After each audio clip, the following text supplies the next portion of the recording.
Hello, ഇതൊരു special വ്ളോഗാണ്. Vlog വേറൊന്നുമല്ല, എൻ്റെ വീടിൻ്റെ അടുത്തുള്ള കളരിക്കൽ ഭഗവതി ക്ഷേത്രത്തിൽ അയ്യപ്പൻ വിളക്കാണ്. മണ്ഡലം 41ൻ്റെ അന്നാണ് വിളക്ക്. ഈ അമ്പലം എന്ന് പറഞ്ഞാൽ എനിക്ക് മാനസികമായി ഭയങ്കര അറ്റാച്ച്ഡ് ആയിട്ടുള്ളൊരു സ്ഥലമാണ്. വളരെ ചെറിയ കുട്ടിയായിരിക്കുമ്പോൾ മുതൽ ഇവിടുത്തെ അയ്യപ്പൻ വിളക്കിലും മറ്റു പരിപാടികളിലും ഞാൻ ഭയങ്കര ഇൻവോൾവ് ആയിരുന്നു. ഈ ചൈൽഡ്ഹുഡ് മെമ്മറീസൊക്കെ കുറേ ഉള്ള ഒരു സ്ഥലമാണ് എനിക്ക് ഈ ക്ഷേത്രം. അതുകൊണ്ട് തന്നെ ഈ ദിവസം എല്ലാ വർഷവും ഇവിടെ എത്തിച്ചേരണം എന്നുള്ളത് വലിയൊരു ആഗ്രഹമാണ്. ഇവിടെ ഇപ്പോൾ രാധാകൃഷ്ണൻ ചേട്ടനും സുജിത്തേട്ടനും മണ്ഡപം ഒരുക്കുന്ന തിരക്കിലാണ്. ചേച്ചിമാരാണെങ്കിലും മാല കെട്ടിക്കൊണ്ടിരിക്കുക. കുറച്ച് തുളസിപ്പൂക്കളൊക്കെ നമുക്ക് വന്നിട്ടുണ്ട്. കിട്ടിയ പൂക്കളുകൊണ്ട് നമ്മൾ വേഗം മാല കെട്ടിക്കൊണ്ടിരിക്കുവാണ്. ഞാനും മാല കെട്ടുന്നുണ്ട്. അമാളുമോൻ ഉറങ്ങുകയാണ്. ആ ഗ്യാപ്പിൽ വേണം എനിക്കിതൊക്കെ ചെയ്യാൻ വേണ്ടിയിട്ട്. ശിവ എൻ്റെ അടുത്ത് ഇരിക്കുന്നുണ്ട്, ഇതെല്ലാം കണ്ടുകൊണ്ടിരിക്കുവാണ്. ഇനി നമുക്കൊന്ന് കലവറ വരെ പോയിട്ട് വരാം. കലവറയിൽ സ്മിത ചേച്ചിയും കൃഷ്ണ ചേച്ചിയും ബാക്കി ചേച്ചിമാരൊക്കെ ചക്കയാണ് വെട്ടിക്കൊണ്ടിരിക്കുന്നത്. ഇത് ഉച്ചക്കലത്തേക്കുള്ള ചക്ക അവിയലിനുള്ള ഒരുക്കമാണ്. സജിത്തേട്ടൻ ആൻഡ് ടീം ബിസി ആയിട്ട് കുക്കിങ്ങിലാണ്. അവർക്ക് ഉച്ചക്കലത്തേക്കും രാത്രിയിലത്തേക്കുമുള്ള സദ്യയൊക്കെ ഒരുക്കണം. ഇനി നമുക്ക് റെസിപ്റ്റ് എഴുതുന്ന സ്ഥലത്തേക്ക് ഒന്ന് പോയാലോ. അവിടെ എൻ്റെ അച്ഛനും കണ്ണൻ ചേട്ടനും അരുൺ ചേട്ടനും അനിച്ചേട്ടനും ചുമ്മാ കത്തി വെച്ചുകൊണ്ടിരിക്കുവാണ്. റെസിപ്റ്റ് എഴുതുന്നു എന്ന വ്യാജേന ഇവർ ഈ ട്രോളിക്കൊണ്ടിരിക്കുന്നത് എന്നെയാണ്. ഞാനിതാ മണ്ഡപത്തിലേക്ക് വന്നപ്പോൾ സുജിത്തേട്ടൻ മണ്ഡപം ഒരുക്കിക്കൊണ്ടിരിക്കുക. ഞാൻ വീഡിയോ എടുക്കുന്ന കണ്ടിട്ടാണ് ചേട്ടൻ എന്നെ നോക്കി ഒന്ന് ചിരിച്ചത്. അമ്മാളും ഉറങ്ങി. അപ്പോൾ എനിക്ക് വീട്ടിൽ പോയി അമ്മാളുവിനെ ഒന്ന് കിടത്തണം. ഞാനപ്പോൾ വീട്ടിൽ പോയി തിരിച്ച് വന്നപ്പോഴേക്കും ഏകദേശം ഫുഡൊക്കെ ആയിട്ടുണ്ടായിരുന്നു. അപ്പോൾ ഇത്രയായപ്പോൾ ഒരുങ്ങി ദാ അമ്പലത്തിലേക്ക് പോയിക്കൊണ്ടിരിക്കുന്നു.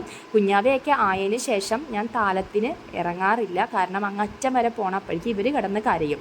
അപ്പോൾ നമ്മളിങ്ങനെ നടന്ന് പോയിക്കൊണ്ടിരിക്കുന്നു. ഞാനും അമ്മാളും മാച്ചിങ് ആണ്. ശിവയും ഏറെക്കുറെ മാച്ചിങ് ആണ്. ഇതാ നമ്മൾ താലത്തിൻ്റെ അടുത്തെത്തി. അപ്പോൾ ഇനി നമുക്ക് ചെണ്ടമേളം കേൾക്കാം.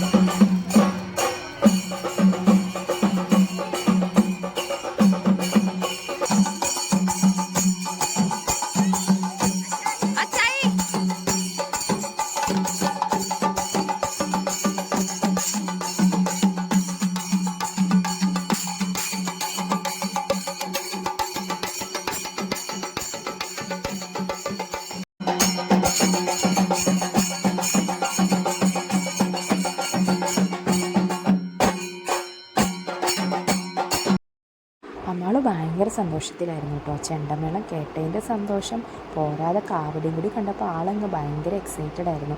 ചെണ്ടക്കാരിയൊക്കെ നോക്കിയിരുന്ന് ചിരിക്കുമായിരുന്നു. എന്നിട്ട് കൈകൊണ്ട് എന്തൊക്കെയോ ആക്ഷൻ കാണിക്കും. കുറച്ച് നേരം കഴിയുമ്പോൾ കണ്ണുകൊണ്ട് എന്തൊക്കെയോ ആക്ഷൻ കാണിക്കും. അവർക്കും ചിരി വന്നിട്ട് വയ്യായിരുന്നു.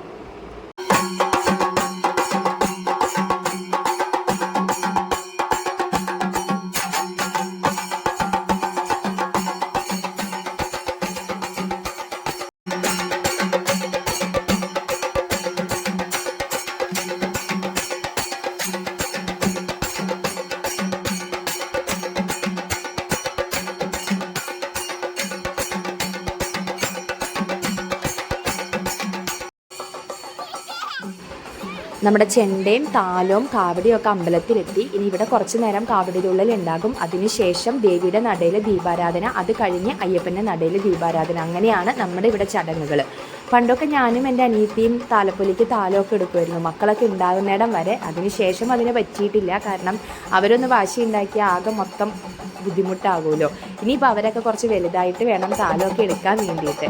എന്താണെങ്കിലും അമ്പലത്തിൽ അത്യാവശ്യം ആൾക്കാരൊക്കെ വന്നു തുടങ്ങി. ഇനി നമുക്ക് അയ്യപ്പൻ്റെ ദീപാരാധന കാണാം.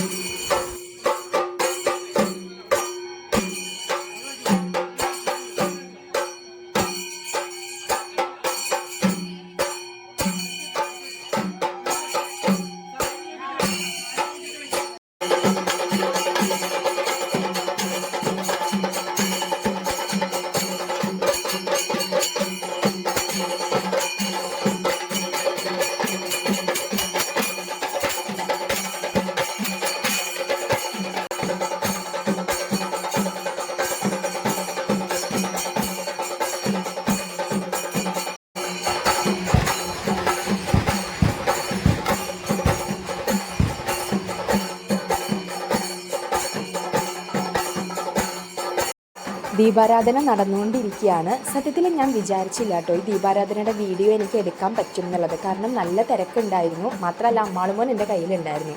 ഭാഗ്യത്തിന് എനിക്കത് എടുക്കാൻ പറ്റി. ഇതൊരു ഭയങ്കര ഫീലാട്ടോ ഈ ദീപാരാധനയുടെ സമയത്ത് ഇവിടെ നിന്ന് തൊഴാൻ പറ്റുക എന്നുള്ളത്. ഈ വർഷം ദൈവാനുഗ്രഹം കൊണ്ട് എനിക്ക് അതിന് സാധിച്ചു. ദീപാരാധനയ്ക്ക് ശേഷം നമ്മൾ പറ നിറയ്ക്കാൻ പോയി. പറ നിറച്ചിട്ട് നമ്മൾ ഭക്ഷണം കഴിച്ചു. പായസം ഉണ്ടായിരുന്നു, പാലടയായിരുന്നു ഇന്നത്തെ പായസം. അതെല്ലാം കഴിഞ്ഞ് മക്കളെല്ലാവരും നല്ല കളിയായിരുന്നു. അവർ തകർക്കുക കേട്ടോ 3 പേരും കൂടി. ഭയങ്കര ഹാപ്പിയാണ് അവരെന്തായാലും. ഞാൻ ദീപാരാധന വരെയുള്ള വീഡിയോസാണ് ഇപ്പോൾ കവർ ചെയ്തേക്കുന്നത്. അതിനുശേഷം 12 മണിക്ക് എതിരേൽപ്പ് ഉണ്ടാകും. അത് കഴിഞ്ഞ് ആഴിചാട്ടം. അപ്പോൾ ഇതൊക്കെയാണ് നമ്മുടെ ഇവിടുത്തെ അയ്യപ്പൻ വിളക്കിൻ്റെ ചടങ്ങുകൾ. നിങ്ങളുടെ നാട്ടിലും ഇങ്ങനെയൊക്കെ ആണോ എന്ന് എനിക്ക് അറിയത്തില്ല. ഇതാ തായമ്പകയാണ് നടന്നുകൊണ്ടിരിക്കുന്നത്. അപ്പോൾ എന്താണെങ്കിലും ഈ ദിവസം എനിക്ക് ഭയങ്കര സ്പെഷ്യലായിരുന്നു. ഞാൻ ഭയങ്കര ഹാപ്പിയാണ്. അപ്പോൾ അടുത്തൊരു വ്ളോഗുമായിട്ട് നമുക്ക് പിന്നെ കാണാം. Bye bye, take care.